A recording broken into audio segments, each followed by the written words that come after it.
మందస్మిత ప్రభాపూర మధ్యత్ కామేశ మానస. దేవి ఎల్లప్పుడూ చిరునవ్వు చిందిస్తూ ఉంటుంది.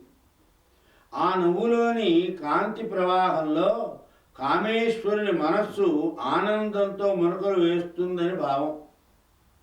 కామేశ్వరుని మనస్సు పరాశక్తి దరహాసకాంతి ప్రవాహంలో పారవశ్యంతో మునకలు వేస్తోందని అనడం చేత మనస్సు పరిమితమని, దేవి చిరునవ్వు కాంతుల ప్రభావం అంతటా వ్యాపించి ఉన్నదని భావించవచ్చు. కామం అంటే కామకళ, శరీరాల సముదాయము.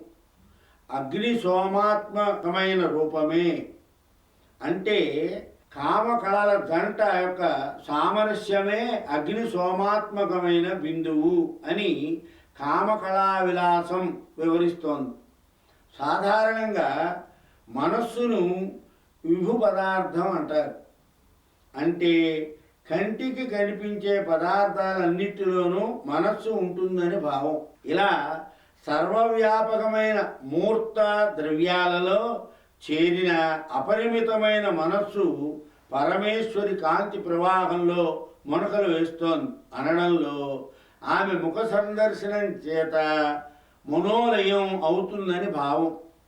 సంకల్ప వికల్ప సంశయాత్మల జీవులు మనస్సులన్నీ కూడా శ్రీమాత ముఖదర్శనం వల్ల రూపనాశనం పొందుతారని భావం. కామేశ్వరుడు అనే పదానికి కాముని జయించినవాడు అని అర్థం.